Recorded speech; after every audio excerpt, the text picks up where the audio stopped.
పాడదాం, ఇంకా అంకులాలు వచ్చే వరకు పాడదాం.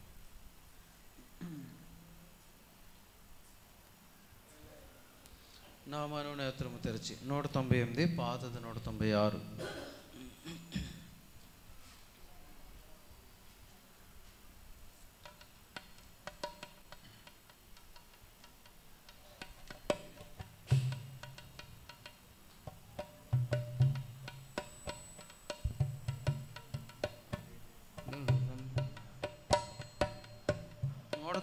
అండి.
తెరచి నా కఠిన హృదయమును మార్చి నా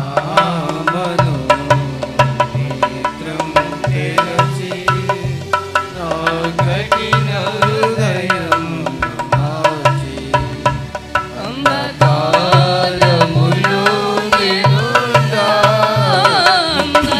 అంధకారములో నేనుండా వెదకి నన్ను రక్షించితివి వెదకి నన్ను రక్షించితివి నా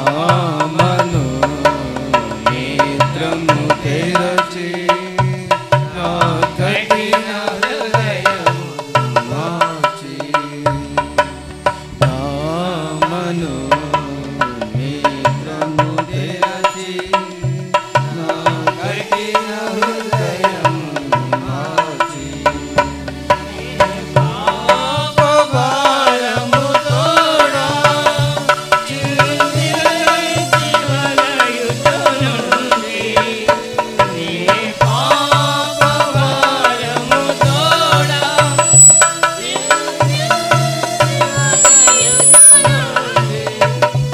కల్వరి సిలువలో నా శ్రమలను కల్వరి సిలువలో నా శ్రమలను పొంది నన్ను విడిపించితివి పొంది నన్ను విడిపించితివి నా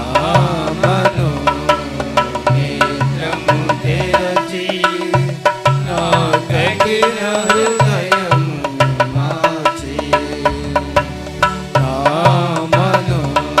మనోనేత్రము తెరచి నా కఠిన హృదయము మార్చి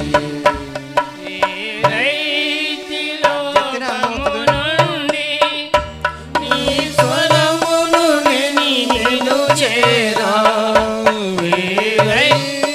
లోకము నుండి నీ స్వరమును నేను చేరా సర్వము నే కోల్పోయినను సర్వము నే కోల్పోయినను నీ స్వరమే నా స్వరమయ నీ స్వరమే నా స్వరమయ నా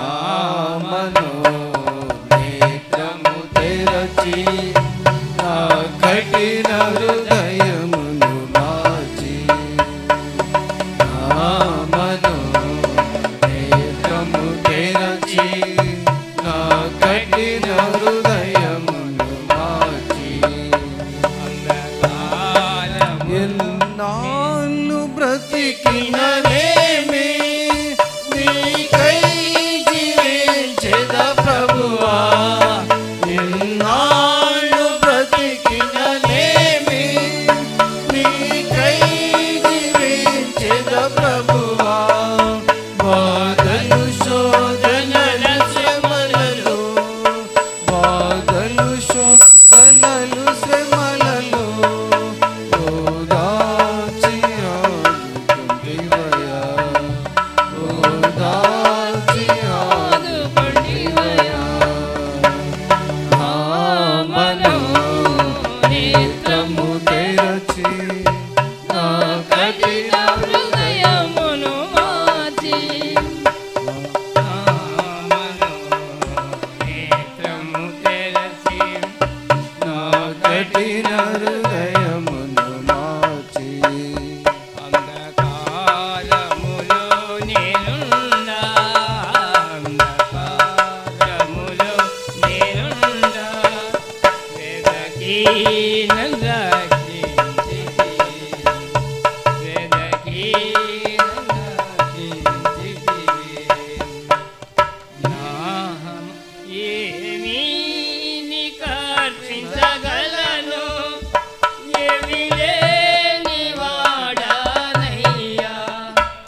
పక్కనే ఉంది 197 పాటలు సింగ్.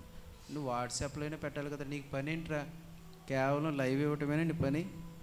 వాట్సాప్లో పెట్టుకోవాలి, వస్తుందా లేదో వెంటనే స్టార్ట్ చేసుకోవాలి, నీ పని అదే. ఇంకా దానికి కూడా గంటల తరబడి ఏం చేస్తారా? ఎవరి పని వాళ్ళు కరెక్ట్గా చేసుకున్నారనుకో బాగుంటుంది కదా.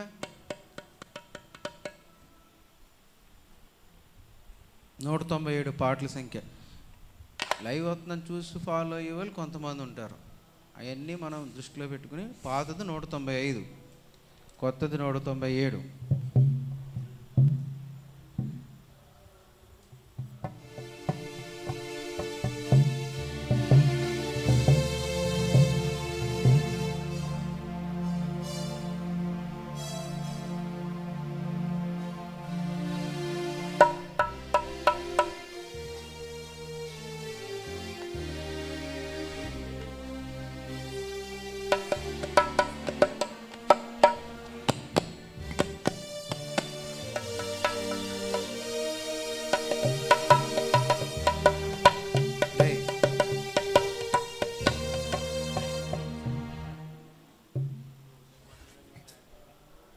నాకు కార్ లైట్కి కూడా సరిపోతుందా?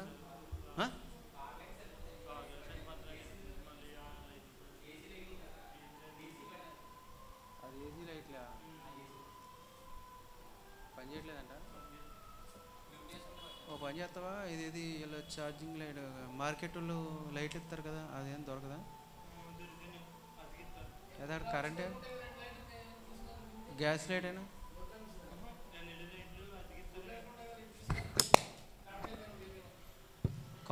కార్ లైట్ అయితే కిందకి దిగుతుందా? దిగదాం.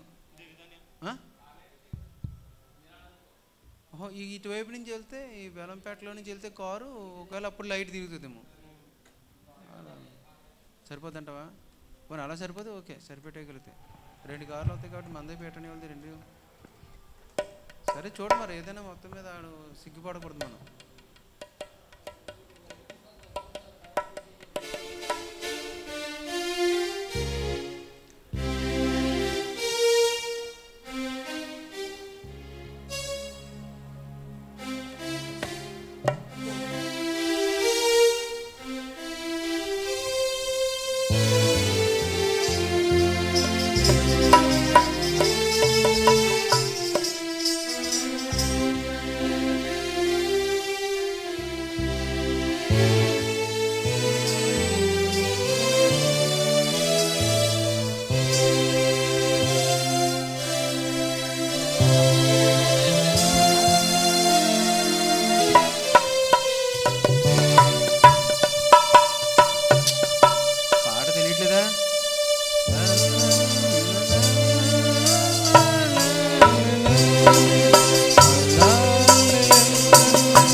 ఆనందముతో ఆరాధించు, ఆత్మతోను సత్యముతో రక్షణ పత్రాన్ని ఎత్తుకొని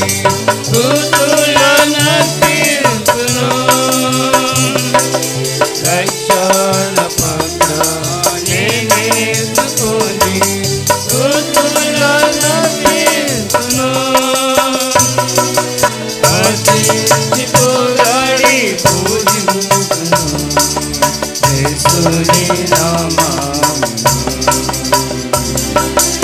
అర్చించి పోరాడి పూజింతును యేసుని నామమును ఆనందముతో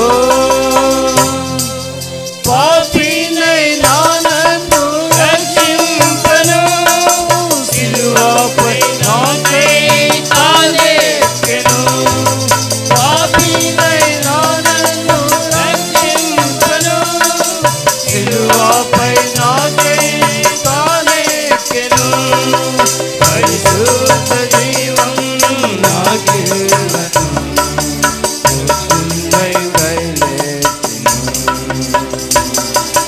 పరిశుద్ధ జీవం నా జీవను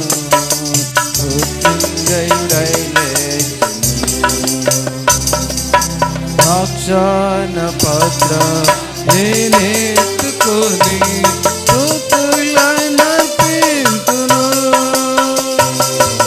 సాక్షాన పత్ర నేనెత్తుకొని స్తుతులనర్పింతును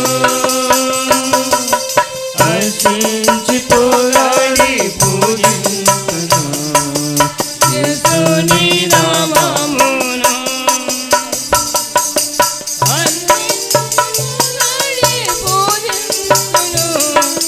యేసుని నామమును ఆనందముతో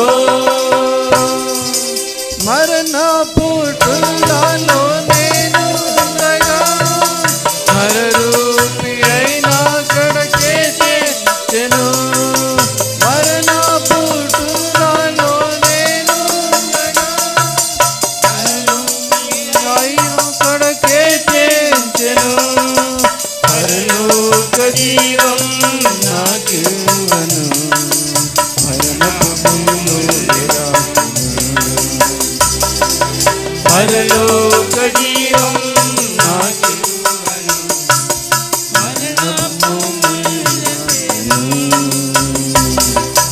రక్షణ పత్ర నేనెత్తుకొని స్తుతులనర్పింతును రక్షణ పత్ర నేనెత్తుకొని స్తుతులనర్పింతును అర్చించి పోరాడి పూజింతును యేసుని నామమును అర్చించి పోరాడి పూజింతును యేసుని నామమును ఆనందముతో శత్రువుని విడిపింపను శత్రువుతో నాకై పోరాడెను శత్రువుని విడిపింపను శత్రువుతో నాకై పోరాడెను అధికము వీరం నాకివ్వను యేసు నన్ను దాచెను అధికము జీవం నాకివ్వను యేసు నన్ను దాచెను రక్షణ పత్ర నేనెత్తుకొని స్తుతులనర్పింతును రక్షణ పత్ర నేనెత్తుకొని స్తుతులనర్పింతును అర్చించి పోరాడి పూజింతును యేసుని నామమును అర్చించి పోరాడి పూజింతును యేసుని నామమును ఆనందముతో పరలోక పౌరత్వం నాకివ్వను పరలోకముని నలకే తెంచెను పరలోక పౌరత్వం నాకివ్వను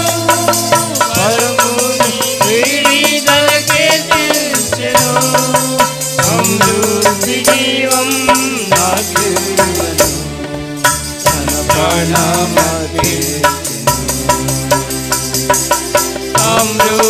జీవం నాకివ్వను తన ప్రాణమర్పించును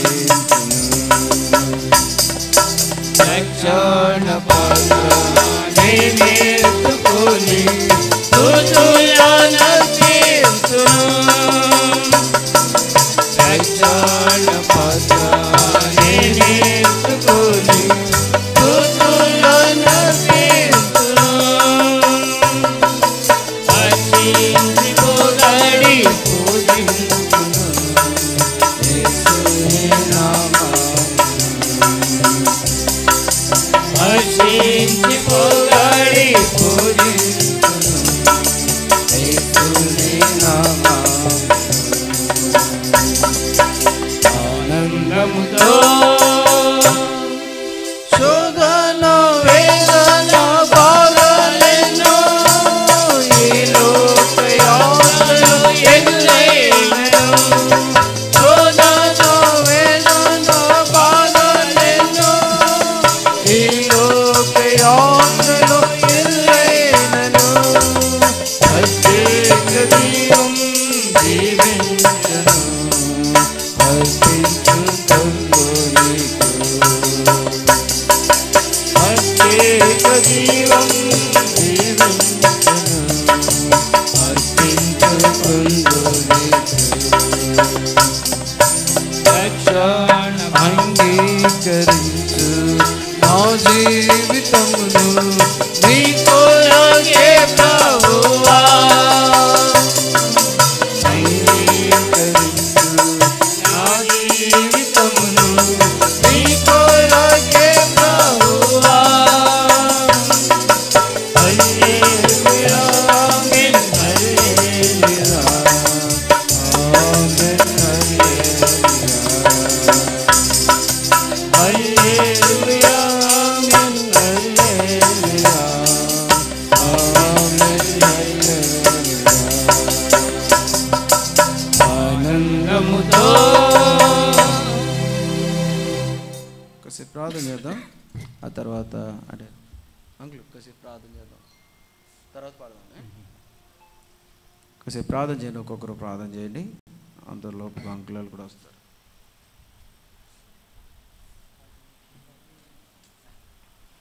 అంకులు వచ్చిన తర్వాత ఒక్క వచనం చదివేసుకుని వెళ్ళిపోతామండి. అందరూ వచ్చేసినట్టేనా?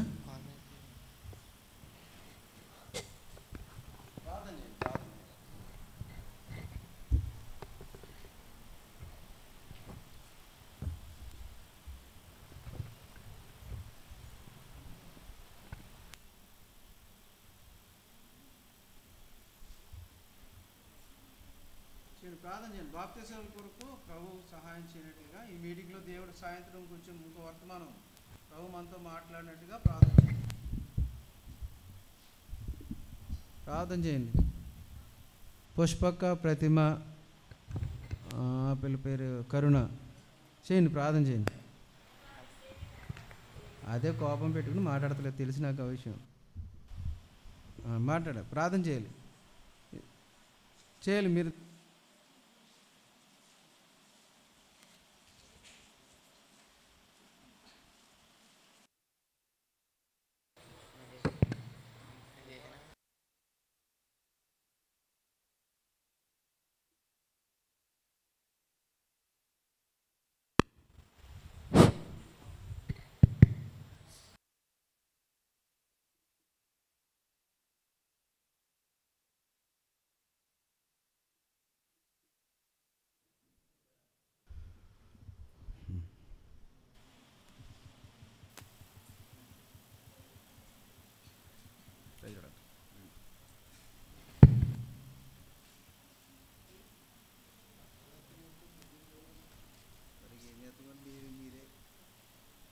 ఒకరు ప్రార్థన చేయండి. ఇద్దరు బ్రదర్స్ లోకలు సిస్టర్స్ లోకలు ప్రార్థన చేయండి. బాగారు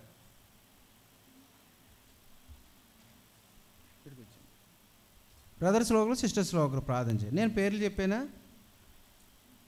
మరి ఘోరంగా ఉండదు.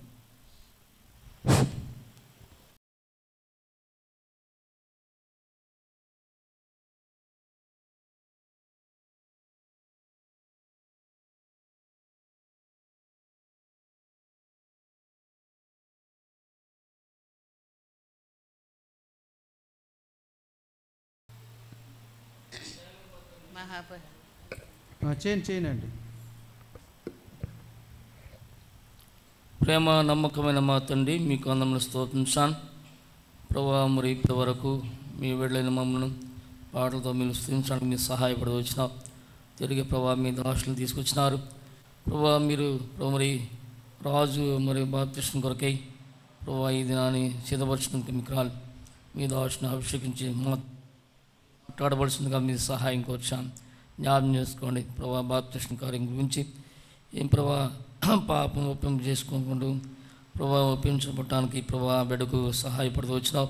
తీర్మానం చేసుకున్నాడు, నిశ్చయం చేసుకున్నాడు. ఆ బిడ్డను బలపరచము, స్థిరపరచము, బాప్తిస్మం కొరకే సిద్ధపరచండి, సహాయపడి మీ దాసుని అభిషేకించి ప్రభా మరి బాప్తిస్మం కార్యక్రమంపై ఏదైతే అవసరమో మీ దాసుని ద్వారా మాతో మీరు మాట్లాడవలసిందిగా మీ సహాయం కోరుకుంటూ ప్రభా ఇప్పటి వరకు మమ్మల్ని ప్రభా మీ బిడ్డలను కూడా మీ దాసులను కూడా కొంత ఆటంకపరిచిన మరి దాసులను శాంతి వచ్చినందుకే మీకు అందం స్తోత్రించడం ప్రభా. మరి ఈ కార్యక్రమంలో మరి స్వార్థ అక్కడ చేసి ప్రభా అక్కడ బాప్తిస్మలో కార్యక్రమాలన్నింటిలో మీ తోడేయండి మరి మా ప్రభు యేసుక్రీస్తుని ప్రార్థించడి వేడుకుంటున్నాం ప్రభా. ఆమేన్. ఇంకొకరు సిస్టర్స్లో ప్రార్థన చేయండి. ఒకరు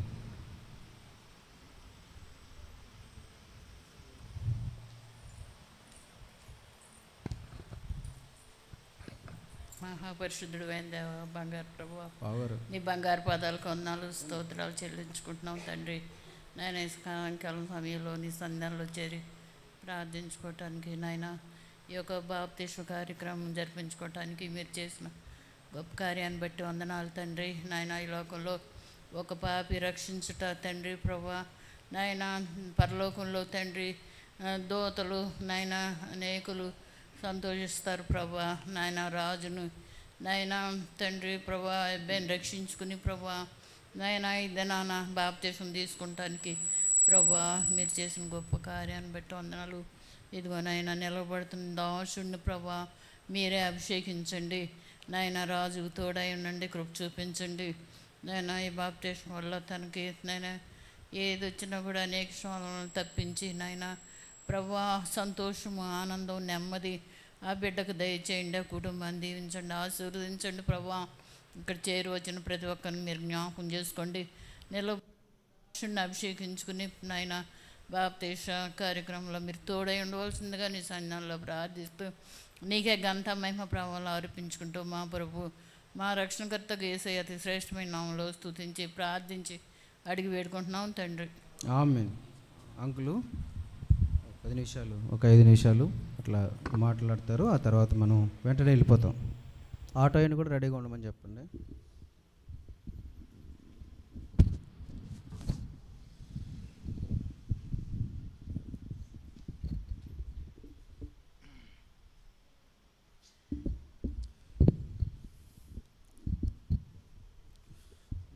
అపోస్తల కార్యములు 2వ అధ్యాయం. బాప్తిస్మం గురించి ఆల్రెడీ మీరు వినుంటారు. ఇంకా మరలా మనం కొత్తగా చెప్పుకోవాల్సిన పరిస్థితులు ఏమి లేవు, కానీ అవసరం నిమిత్తం ఒక వచనాన్ని జ్ఞాపకం చేసుకుందాం. అపోస్తల కార్యములు 2వ అధ్యాయము 36వ వచనం చదవండి ఎవరన్నా. అపోస్తల కార్యములు 2వ అధ్యాయం 36వ వచనం. సిలువ వేసిన యేసునే దేవుడు ప్రభువుగాను క్రీస్తుగాను నియమించెను. ఇశ్రాయేలు వంశమంతయు రూఢిగా తెలుసుకొనవలెనని చెప్పాను. సిలువ వేసిన ఈ యేసుని కనుక సిలువ వేయబడినాడు. ఎందుకు సిలువ వేయబడ్డాడు? మానవుని యొక్క అతిక్రమాలను బట్టి, మానవుని యొక్క దోషాన్ని బట్టి, మానవుని యొక్క పాపాన్ని బట్టి. ఈ పాపం మానవుడికి ఎలా సంక్రమించింది, ఎందుకు సంక్రమించింది, ఎందువలన వచ్చింది? ఇప్పుడు ఈనాడు అసలు భయంకరమైన పాపము ఏంటి అని అంటే, నువ్వు చేసే పనుల వలన కంటే ముందు జన్మతో పాపము. అది ఏ విధంగా పాపం అనేది బయలుపరచబడింది? ఆదికాండం 1వ అధ్యాయం చూసినప్పుడు చూడండి. ఆదికాండం 1వ అధ్యాయము, ఆదికాండం మన్నించండి 3వ అధ్యాయము 3వ వచనం. అయితే తోట మధ్యనున్న ఫలములను మీరు చావకుండునట్లు వాటిని తినకూడదనియు వారింటిని ముట్టకూడదనియు చెప్పాను. అర్థమైందా? ఇది ఆదాముకు మొట్టమొదటి తెలియజేయబడింది. ఒకవేళ మీకు చాలామందికి డౌట్ వచ్చిన అడగరు, కానీ దేవునికి తెలుసు కాబట్టి చెట్టు ఎందుకు పెట్టాలి, ఫలం ఎందుకు పెట్టాలి, ఆ పండుని తింటే చెట్టులో మరణం ఎందుకు పెట్టాలి, ఇవి డౌట్స్. ఒకవేళ నేను చెప్తే డౌట్లు రావటం కాదు. ఆల్రెడీ చాలామందికి డౌట్ ఉంటుంది, కానీ నోరెత్తరంతే, ఎలా ఉంటే మనకెందుకు అని అనుకుంటాడు. అయితే ఇక్కడ చాలా స్పష్టంగా తెలియపరిచాడు దేవుడు. ఎందుకంటే ఆయన దేవుడు, జరగబోయే ముప్పును ఎరిగిన వాడు, వచ్చే ప్రమాదం, వచ్చే స్థితి దేవునికి బాగా తెలుసు కాబట్టి మానవుడికి స్వేచ్ఛ ఇచ్చాడు. తినకూడదు, ముట్టకూడదు. అర్థమైందండి? తినకూడదు, ముట్టకూడదు. మరి ఏం జరిగింది అక్కడ? ఇప్పుడు ఆదాముకు చెప్పబడింది, దాన్నే తెలియజేయబడింది అని మన భాషలో అనుకోవచ్చు, వాక్య భాషలో. తెలిసినప్పటికీ, తెలియజేయబడినప్పటికీ ఏం చేశాడు? ఏం చేసింది? తిన్నది. అంటే దీని అపరాధము, పాపము అప్పుడు వచ్చింది మానవుడికి.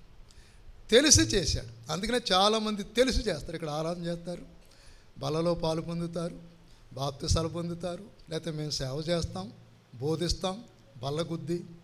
కానీ తెలిసి చేయకూడదు అని ఎరిగి దేవుని వాక్యము చెప్పినప్పటికీ అక్కడ స్వయంగా దేవాది దేవుడే స్వయంగా జరగబోయే ముప్పు సంగతి స్పష్టంగా తెలియజేసిన అక్కడ ఒక స్థితి ఒక సందర్భం జరిగింది.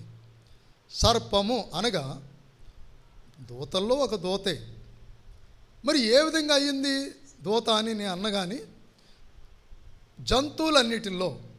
జంతువులన్నిటినీ సృష్టించిన వాడు దేవుడే.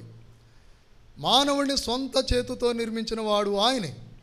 ఊపిరి, జీవాన్ని, ప్రాణాన్ని పోసి తన ప్రేమంతా వాళ్ళిద్దరి మీద చూపించాడు.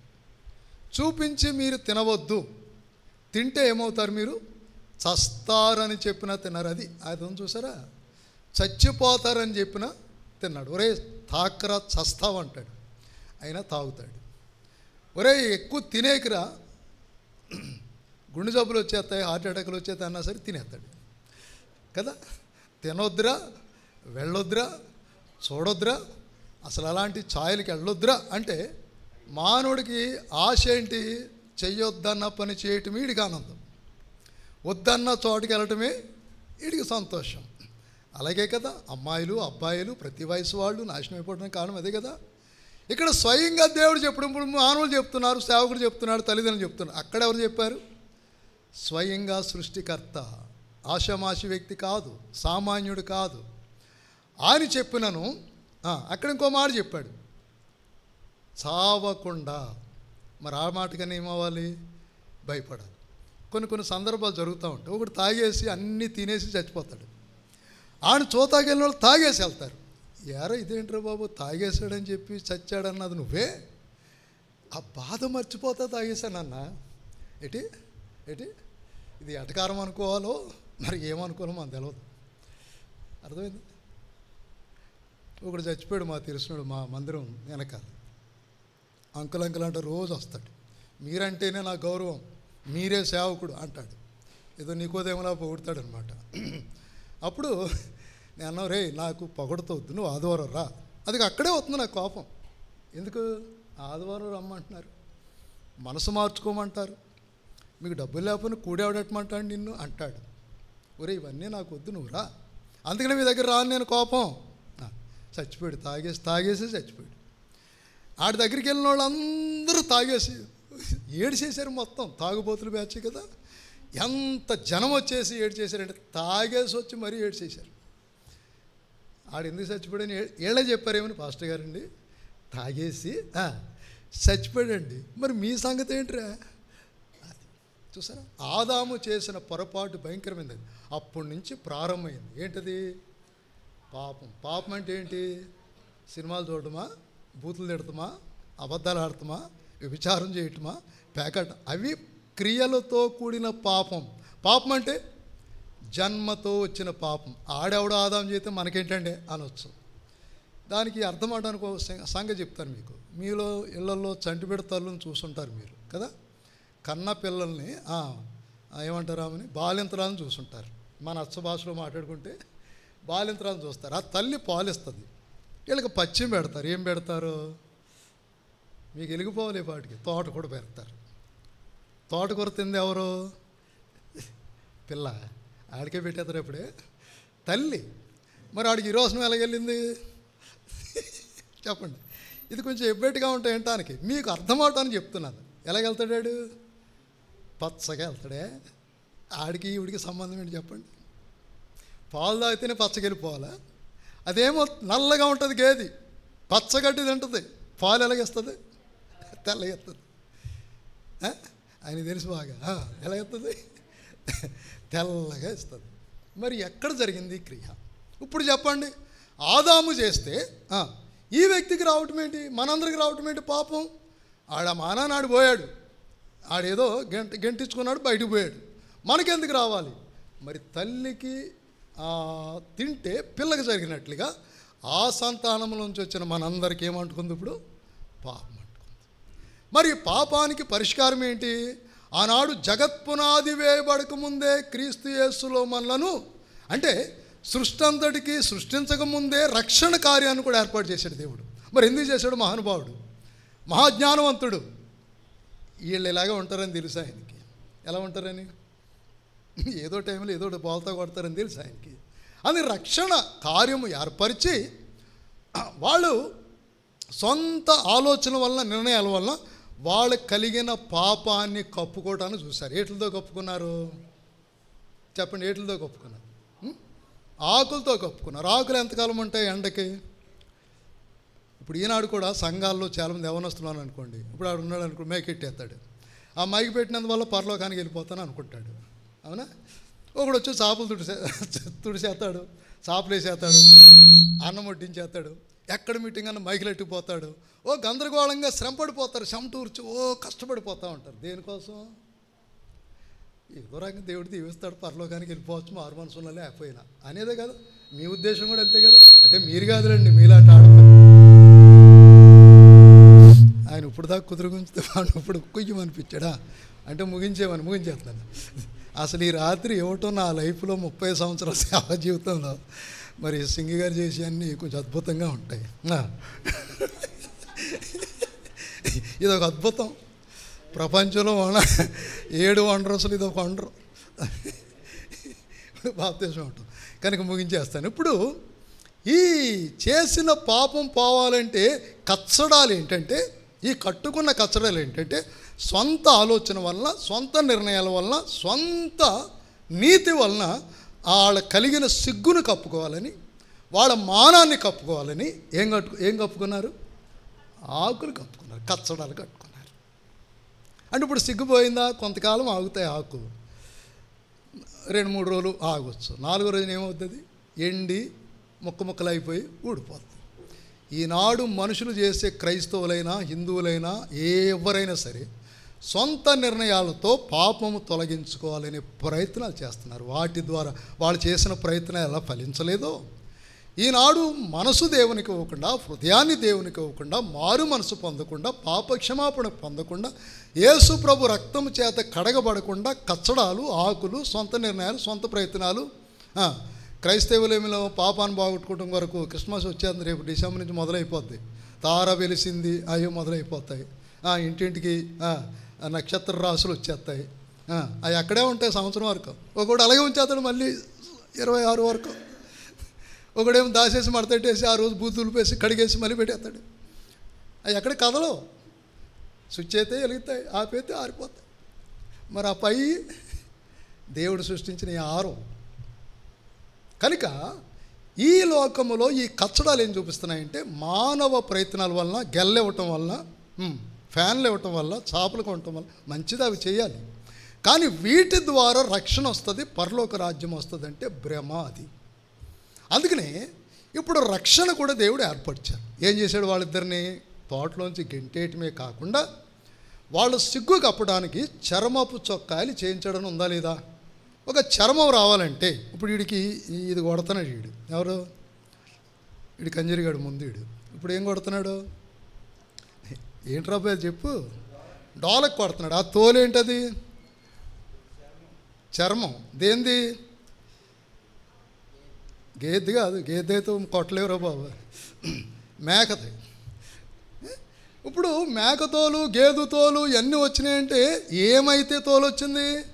ఒక జంతువు చంపబడితే ఏమొచ్చింది? తోలు వచ్చింది.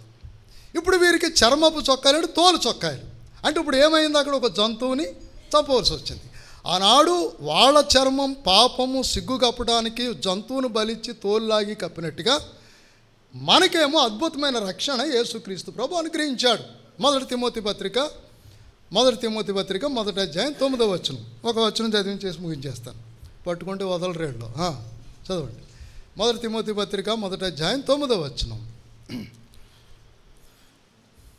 చదవమ్మా. లేదా మీ బైబిల్లో లేదా? అయితే నా బైబిల్లో లేదా? మన్నించండి. 2 తిమోతి పత్రిక 1 అధ్యాయం 9వ వచనం. నేనే తప్పు చెప్పానా? మన క్రియలను బట్టి కాక. అంటే ఇప్పుడు వీళ్ళు చేసిన క్రియ ఎలాంటిది? చస్తావని చెప్పినా తినేశారు వీళ్ళు. అర్థమైందా? చస్తావని చెప్పినా ముందు ఎవరు తినేశారు? ఆ సర్పం కూడా ఎవరి దగ్గరికి వచ్చింది? అమ్మా మీ సిస్టర్ దగ్గరికి కదా. ఎందుకు వచ్చింది? ఆడవాళ్ళ దగ్గరికి ఎందుకు వస్తారు? మీరు ఎవడన్నా సైకిల్ మీద వెళ్ళిపోయేవాడి దగ్గర చేపలు కొనేస్తారు, గిన్నెలు కొనేస్తారు, టేబుల్ కొనేస్తారు, కుర్చీలు కొనేస్తారు. ఎవరు లేనప్పుడు ఏమంటే ఈయనకి అన్నా నువ్వే బాగా చెప్తున్నాడు. మగవాళ్ళు ఎప్పుడు కొనేస్తారు. ఎందుకంటే ఎందుకో నేను కొంటాను కదా అంటే వీడికి కొండాలేగాను ఆవిడికి తెలుసు. కొంటాను అంటాడు, సంవత్సరాలు గడిపేస్తాడు. వాళ్ళ సంగతి వీళ్ళకి తెలిసే ఆడి దగ్గర కొనేస్తారు. పొరపాటునాడు ఉండి వచ్చారనుకో ఈ విశ్వాసులే కొనొద్దానికి ఎందుకు అబ్బే మందేంటి, ఆవిడ కొనిచ్చుకుంది, డబ్బులు నాకు ఇచ్చింది ఇమ్మని. నేను పని మీద వెళ్తున్నాను, ఎక్కడి నుంచి వచ్చినాయి అన్నీ? ఆవిడ దగ్గరికి వెళ్ళి దానికి తెలుసు దేవుడేమైనా చెప్పాడా? దేవుడేమైనా దీనికి ఎలా తెలుసు? చెప్పింది వీళ్ళకి, ఆడు లేడు, వినలేదు. సాతాను ఎంత తెలివిగలడో ఆలోచించండి. దేవుడు ఏమైనా చెప్పానండి, ఎందుకు చెప్పలేదు? ఇవన్నీ నిరభ్యంతరంగా తినండి. ఇక్కడ తోట చెట్ల మధ్యనున్న నిరభ్యంతరంగా ఇవన్నీ పళ్ళు తినండి. మరి జంతువులకి ఆహారం ఏంటప్పుడు? కొంతమంది కుక్కలకు మాంసం వేస్తారు. అంతకుముందు ఆ కుక్కలకి మాంసం లేదు, ఏనుగులకి సింహాలకి మాంసం లేదు, గడ్డే. సమస్త గడ్డి వాటికి ఏమవుతుంది? ఆహారం అవుతుంది. అంటే ఇప్పుడు ఆ దినాల్లో వాళ్ళిద్దరూ ఇప్పుడు కూడా అమృతాహారం అంటాడు. ఎవడో చెప్తున్నాడు గడ్డి రసం చేసుకుని తాగేయాలంట, ఏ జబ్బు రాదంట. గేదెలు అన్నం తిన్నాయా, పలావులు తిన్నాయా, జాయింట్లు తిన్నాయా, అందుకని వాటికి పళ్ళు రాలేయా, గుండు పోట్లు వచ్చాయా, కిడ్నీలో రాళ్ళు వచ్చాయా, హాయిగా జీవించేసాయి. ఎప్పుడు మానవుడు మాంసాపేక్షకుడు అయ్యాడు. పాము కూడా కాళ్ళు ఉండేవి, పాము కూడా వాటి వల్లే గడ్డి తినే పెరిగింది. ఇప్పుడు ఎప్పుడైతే వీళ్ళని మోసపరిచి దేవుని నుండి తొలగించిందో అప్పుడు క్లియర్గా ఏం చేశాడు? శపించాడు. ఎలాగా? నువ్వు పొట్టతోనే ప్రాకుతావు, నువ్వు మన్ను తింటావు. అంటే అప్పటి వరకు ఏం తింది? దీన్ని బట్టి అర్థం చేసుకుని లాజిక్ అది అందులో లేదు కదా. ఈయన ఎలా చెప్పాడు నా సభ నుంచి వచ్చి, అందుకని నేను ఆడు వాక్యం చెప్పలేక ఎక్కడికి రానంటున్నాడు అనవచ్చు. అది మనం అర్థం చేసుకోవాలి. అప్పుడు శపించిన తర్వాత అది మన్ను, అన్నీ చక్కగా అన్నీ తింటున్నాయి, కానీ దాని బతికేమొచ్చింది? మన్ను. అప్పుడు వరకు. తర్వాత ఏం జరిగిందంటే కీటకాలని, కప్పల్ని, ఎలకల్ని తింటం మొదలెట్టింది. ఈడు కూడా షడ్రుచులు నేర్చుకున్నాడు. ఆ మాంసం, ఈ మాంసం, అన్ని మాంసాలు, ఎండిది, పచ్చిది, ఇంకా రకరకాల తిండిలు నేర్చేసుకున్నాడు. ఎక్కడి నుంచి వచ్చింది ఇది? అప్పటి నుంచే అవి కాటేయటం మొదలెట్టాయి. ఈ క్రూర జంతువులు కుక్కలు కరిసేయటం మొదలెట్టాయి. సింహాలు మీదకు వచ్చి రక్తం పీల్చేసే పరిస్థితులు వచ్చాయి. ఎప్పటి నుంచి? ఎప్పుడైతే మానవుడు పతనమైపోయి పాపంలో పడిపోయి అప్పటి నుంచి వచ్చేసింది అరాచకాలు. జంతువుల్లో మనుషుల్లో ప్రేమ ఆప్యాయతలను పోగొట్టుకొని క్రూరమైన మనుషుల్లో తయారయ్యారు. పశువుల్లాగా ప్రవర్తిస్తున్నారు. పాపం ఎంత దారి తీసిందో చూసారా. ఇప్పుడు ఇంత భయంకరమైన క్రియలను బట్టి వాళ్ళని రక్షించలేదు దేవుడు. ఎందుకు రక్షించాడు? చదవండి, ఆ మాట చదివేసుకొని నేను ముగిస్తాను. క్రియలను బట్టి కాక తన సంకల్పం అది. చూసారా, అతడు క్రియలు చేసినందువల్ల శిక్ష పడాలి, చంపేది. పాత దినాల్లో పాపం చేస్తే వెంటనే ఏంటి? మరణమే. కానీ వాళ్ళు ఎందుకు బ్రతకనిచ్చాడు? అక్కడ ఆ మాట మనం గుర్తు చేసుకోవాలి. ఏ మాట అది? చదవండి. సంకల్పమును బట్టి అనాది కాలములోనే, ఏ కాలంలోనే? ఆది కాలంలోనే. ఆది యందు దేవుడు భూమి ఆకాశములను సృజించకముందే రక్షణ ఏర్పాటు కలిగించాడు. ఆనాడే రక్షణ సంకల్పం ఆయన ఉద్దేశంలో ఉంది, ఆయన ఆలోచనలో ఉంది. తర్వాత క్రీస్తు యేసునందు మనకు అనుగ్రహింపబడిన మడినదియు ప్రత్యక్షత వలన బయలుపరచబడినదియునైన కృపను బట్టి మనలను రక్షించి. ఈ రక్షణ వాళ్ళకి దక్కింది. తోటలోంచి వెళ్ళగొట్టబడ్డారు, కానీ వారికి తోలు వస్త్రం, అదే రక్షణ వస్త్రం కప్పబడింది. తెలుసుండి తప్పు చేసినాను, దేవుడు ఏం చేశాడు? వాళ్ళని క్షమించాడు. ఈనాడు మనం కూడా అలాగే తెలిసి తప్పు చేస్తున్నాం. తప్పు మీద తప్పు. రక్షింపబడిన వాళ్ళు ఒకలాగా, మార్పు లేని వాళ్ళు ఇంకొకలాగా, మరి బోధించే మేము ఇంకొకలాగా, ఎలాగూ తప్పుల మీద తప్పులు కనబడకుండా చేసుకుంటూ వెళ్ళిపోతున్నాం. తెలుసుండి బోధించి మీరు వింటూ, మీరు పాలు పొందుతూ, ఆరాధిస్తూ, అన్ని విషయాల్లో నమ్మకంగా ఉంటూ కూడా పొరపాట్లు జరుగుతున్నాయి. అవునా కాదా? అందుకనే దేవుడు వారం వారం మనకు ప్రతి దినము కడుక్కునే స్థితిని ఇచ్చాడు. తర్వాత చదవండి, చదవమ్మా, కంటిన్యూ. ఏ పిలుపుతో పిలిచాడు? పరిశుద్ధులుగా ఉండుటకు పిలిచాడు. ఈ పరిశుద్ధత అనేది రావాలంటే ఇప్పుడు మనం ఇందాక అపోస్తుల కార్యముల్లో చదివాం, చూడండి, చదవండి 37వ వచనం. ఆ పరిశుద్ధమైన పిలుపును, ఆ పరిశుద్ధమైన వాక్యమును ఎవరు బోధించినను విన్నవారి పిలిచినప్పుడు విని, ఈ మాట విని హృదయములో, దేవుని వాక్యం హృదయాన్ని నొప్పిస్తుంది. దేవుని వాక్యం హృదయాన్ని తెరుస్తుంది. దేవుని వాక్యం హృదయాన్ని గుచ్చుద్ది. పాపాన్ని బయటికి తీసుకొస్తుంది, పాపాన్ని చూపిస్తుంది, పాపాన్ని ఒప్పిస్తుంది, పాపాన్ని క్షమిస్తుంది, యేసు రక్తం కడుగుద్ది. అందుకనే ముందు ఆయన మాట వినాలి. ముందేమి నేర్చుకోవాలి? వాళ్ళ వెనక శాపం తెచ్చుకున్నారు, గెంటి వేయబడ్డారు. ఈనాడు మనం వింటే మేలు. వింటే ఏమవుతుంది? మేలు. కనుక ఈ విధంగా వాక్యము ద్వారా ఎవరు మార్పు చెంది హృదయాన్ని యేసుప్రభుకి అర్పించి వారి జన్మకర్మ పాపములు ఒప్పుకొని విడిచిపెడతారో వాళ్ళకి జరగవలసిన క్రియ ఏంటంటే, చదవండి, విని నొచ్చుకొని, అంటే కింద ఏమొస్తుంది? పొడవబడి గొచ్చబడి. దేవుని వాక్యం పొడుస్తుంది, గుచ్చుద్ది. అప్పుడు ఈ గుచ్చినప్పుడు బాధ వస్తుంది, రాదా? ఇంజక్షన్కి అందరూ కూడా ఎన్ని బిళ్ళలని మింగేస్తారు, ఇంజక్షన్ బాబాయ్ చంపేస్తారన్నమాట. వాళ్ళు కాళ్ళు కట్టేయాలి, చేతులు కట్టేయాలి. భయంకరం అన్నమాట. పొడవటం ఏమవుతుంది? అందుకనే చాలామంది మందిరాన్ని రారు. వచ్చినా ఒక రోజుని 2 రోజులు వినేసి, బాబోయ్ వెళ్తే ఏ సంఘానికి వెళ్ళినా పర్లేదని ఆ కర్మేలకి వెళ్ళకూడదు. ఎందుకంటే పొడుచుకుంటుంది వాక్యం, బహిర్గతం చేస్తుంది, బయలుపరుస్తుంది, ఒప్పిస్తుంది, చూపిస్తుంది. ఇదే మనిషికి నచ్చదు. ఎందుకంటే పాపాత్ముడైన మనిషికి ఇది నచ్చదు. అందుకనే నాశనం అయిపోతున్నారు. తర్వాత చదవమ్మా. సహోదరులారా, ఇప్పుడు ఏం చేయాలి అని అడిగారు వాళ్ళు. హృదయంలో నొప్పించబడ్డారు, ఏం చేయాలి మేము? అప్పుడు పేతురు అన్నాడు, మారు మనసు పొంది. ఏ మనసు పొందాలి ఇప్పుడు? ఏ మనసుకేంటి? మనసు ఎందుకు మారాలి? పై వేషం మారక్కర్లేదు. కొంతమంది బట్టలు మారుతాయి కానీ బతుకులు మారు కదా, ఏమండి? బట్టలు మారుతాయి కానీ బతుకులు మారు. తల మీద గుండు కొట్టించుకుంటారు కానీ గుణం మారదు, అవునా? గుండు కొట్టించుకుంటారు కానీ గుణం మారదు. బట్టలు మార్చుకుంటారు కానీ బతుకు మారదు. చాలామంది అంతా తెల్ల వస్త్రాలే, అబ్బో వైట్ అండ్ వైట్, చెప్పులు వైట్, బట్టల వైట్, బెల్ట్ వైట్, అంతా ఎవర్ గ్రీన్ అనమాట. కానీ హృదయం నలుపే. ఎలకతోలు తెచ్చి అందాక తోమినను నలుపు నలుపే కానీ అంతే పరిస్థితి మానవుడిది. అవేమైంది ఇప్పుడు చదవండి.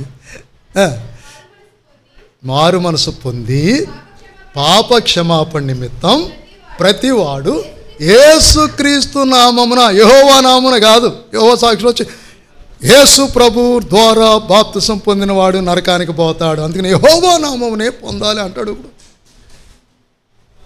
రకరకాలైన బోధలు వచ్చేసాయి. ఇక్కడ క్లియర్గా రాస్తుంది, యేసు నామమున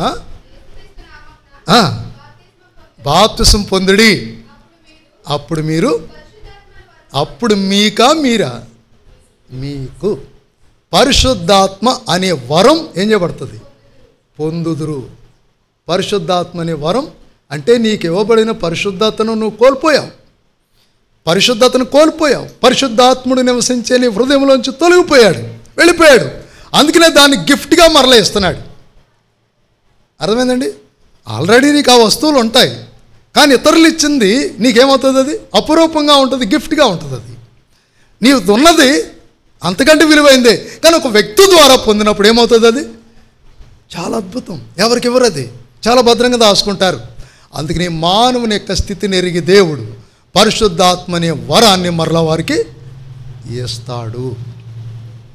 అందుకని ఇప్పుడు పాప క్షమాపణ నిమిత్తం ముందేం పొందాలి, మారు మనసు పొందాలి, కానీ మాయ మనసు కాదు. బాప్తిసం కొరకు మాయ మనసు పొందకూడదు, మాయ మాటలు చెప్పకూడదు, ఉన్నట్టు చెప్పాలి. నిజంగా మారితే మారినట్టే చెప్పాలి. బాప్తిసం ఏమీ పరలోక రాజ్యం ఇచ్చేది, బాప్తిసం ఏమీ నీ పాపాలను క్షమించేది. ముంచేయటం పుడిగిని నీ శరీరంలో ఉన్న దుమ్ము పోద్దంతే. ఇప్పుడు రోడ్డు అంటే వెళ్తున్న దుమ్ము పెట్టేది, అది పోద్దంతే. హృదయానికి ఏమీ లోపల ప్రవేశించదు. నువ్వు స్నానం చేస్తావు బయటికి, లోపలికి వెళ్తుంది, అది లోపలికి వెళ్తావు. లోపలికి వెళ్ళి శుద్ధి చేసేది వాక్యం, బయటికి అడిగేది నీరు. అయితే దేవుని వాక్యం నీతిని నెరవేర్చడానికి ప్రతివాడు మారు మనసు పొందిన తర్వాతే బాప్తిసం పొందాలి. ఇప్పుడు మనం చేసేది అదే, ఈ రాత్రి వేళ మనం పొందేది అదే. ఎందుకంటే మరి పరిస్థితులు మరి ఏమో నాకే తెలీదు, కనుక ఇప్పుడు మనం ఈ మాటను బట్టి ఇప్పుడు బాప్తిసానికి తీసుకువెళ్తాం. బాప్తిస్మము ఎందుకు అవసరము అని అంటే, ఇదేదో శారీర మాలిన్యాన్ని తీసివేసేది కాదు. అంతరంగమందు కలిగిన దుఃఖమే మనోదుఖం మారు మనసు కలిగిస్తుంది. మనోదుఖం ఏం కలిగిస్తుంది, మారు మనసుని కలిగిస్తుంది. ఆ మారు మనసే బాప్తిసానికి దారితీస్తుంది. ఇక్కడ రెండు లాజిక్లు ఉన్నాయి. మారు మనసు పొందిన తర్వాత బాప్తిసానికి ఆలస్యం చేయకూడదు, మారు మనసు పొందకుండా బాప్తిస్మము పొందకూడదు. అర్థమైందండి? మారు మనసు పొందిన తర్వాత బాప్తిసానికి ఆలస్యం చేయకూడదు, మారు మనసు పొందకుండా బాప్తిసానికి తొందరపడకూడదు. కనుక ఇప్పుడు ఈ విధంగా మరి అబ్బాయి ఎవరు, ఆయనకి బాప్తిసం ఇస్తాకే ఆయన సేవకుడు రెడీ చేశాడు కాబట్టి మళ్ళీ ఆయన రెడీ చేయవలసిన అవసరం లేదు. కానీ ఒక మాట, దేవుని సేవకుడిగా రామ్మ నించో, ఇలా ఆల్రెడీ అయిపోయి ఉంటుంది నీకు. మరి ఒకసారి వెళ్ళే ముందు ఏం పేరు, రాజు అటు తిరిగి యేసుక్రీస్తు ప్రభుని సొంత రక్షణగా అంగీకరించావా? అంగీకరించావు. మరి నీ పాపాలు క్షమించబడ్డాయి అనే నిర్ధారణ నీకు కలిగిందా? పాపాలు దేవుడు నన్ను క్షమించాడు, నేను ఒప్పుకున్నాను, క్షమించాడైన మనసు నీకు వచ్చిందా? వచ్చిందండి. వచ్చింది. తర్వాత వచ్చినట్టుగా రుజువు, ఆధారం ఏమన్నా గుర్తుంటే చెప్పగలవా? చెప్పగలిగితేనే. అంటే వాక్యంగా నా జీవితంలో చాలా నాకే అనేకమైన ఆలోచన, అంటే అసహ్యం వచ్చింది నీ జీవితం నీకే. అంటే అప్పుడు నువ్వు మారు మనసు పొందాలని ఆశ కలిగింది ఇక్కడ వాక్యం ద్వారా. అవును. అప్పుడు నువ్వు బాప్తిసం పొందాలని నిర్ణయానికి వచ్చావు. అప్పుడు మరి ప్రార్థన చేసుకున్నావా బాప్తిసం కొరకు? చేసుకున్నాను. చేసుకుంటే దేవుడు నీకు సమాధానం ఇచ్చాడా? ఇచ్చాడు అన్నట్టు ఇస్తే సంతోషం. ఏ వచనం ద్వారా, ఏ మాట ద్వారైనా అనే మాట చెప్పగలవా? అపోస్తల కార్యము 9:14-15 వచనం నాతోటి మాట్లాడిందండి. మంచిది. ఆ వచనాల ద్వారా నీ జీవితం మార్చబడింది. కనుక నువ్వు బాప్తిసం పొందడానికి ఆటంకం ఏమీ లేదు నీకు. ఏమో ఆయనకి ఆటంకం లేదు. మీకేమన్నా అభ్యంతరమా? ఇదేంటండి లేదండి. నిన్ను కాదు, ఆయనకి అభ్యంతరం లేదు, ఆటంకం లేదు. మీరు సంఘంలో ఈ కొద్ది మందికి ఏమైనా ఆటంకం ఉందా? అర్ధరాత్రి ఏంటండి బాబు అన్నట్టు ఏమైనా ఉందా? మీకు అభ్యంతరం లేదు. అరే ఆ మైక్ సెట్ నీకేమైనా అభ్యంతరమా? ఆడు మాట్లాడతలేదు. కనుక ఇక్కడ స్థానిక సేవకుడికి, ఆడ బావగారి సేవకుడికి ఎవరికి అభ్యంతరం లేనప్పుడు ఇచ్చేవాడికి కూడా అభ్యంతరం లేదు. కనుక మనం తీసుకెళ్ళి ఆ బాప్తిస్మ ఇచ్చి తీసుకొచ్చిన తర్వాత హస్త నిక్షేపణ ఉంటుంది. హస్త నిక్షేపణ అయిన తర్వాత ఆయన మనం సంఘానికి అప్పగించి మనం ఎవరిదారిని వాళ్ళు వెళదాం. ప్రార్థన చేస్తాం. కూర్చోం. మహాపరిశుద్ధుడైన మా తండ్రి, నీ పరిశుద్ధ నామమునకు స్తుతులు. అల్పంగా స్వల్పంగా కొన్ని మాటలు, కొంత ఆలస్యమైంది, మేము రావటమే ఆలస్యమైంది. కొంత మరి 2 మాటలు చెప్పగలిగాం. బిడ్డ రాజుని జ్ఞాపకం చేసుకోండి. తను అపోస్తల కార్యం 9, 14, 13, 14 వచనాల ప్రకారం మీరు మాట్లాడారు. తను ధైర్యంగా చెప్పగలిగాడు. ఆ మాటను బట్టి తనకు అభ్యంతరం లేదు. మరి ఇదిగో నీళ్లు బాప్తిస్మ ఇవ్వడానికి ఆటంకం ఏంటి అని ఆనాడు మరి నపుంసకుడు పిలుపుని అడిగినట్లుగా తాను బాప్తిస్మ కొరకు రెడీ అయ్యాడు. ఈ రాత్రి మరి పగలు నిర్ణయించుకున్నారేమో, ఒకవేళ వీలయ్యి పోవచ్చు. ఇప్పుడు ఈ రాత్రి తీసుకువెళ్తున్నాం. మరి పోకడ రాకుల్లోనూ ఆ కాలంలోనే ఎలాంటి ప్రమాదములు, తొందరలు, కీడులు, ఆపదలు కలగకుండా మీ సహాయం మెండుగా దయచేయండి. వెళ్ళి క్షేమంగా తిరిగి వచ్చే వరకు మీ కాపుదలు ఇవ్వండి. మహిమా ఘనత స్తుతులు చెల్లిస్తూ బిడ్డను మీ చేతికి అర్పిస్తూ యేసు పరిశుద్ధ నామమున ప్రార్థిస్తూ ఉన్నాం తండ్రి. ఆమేన్.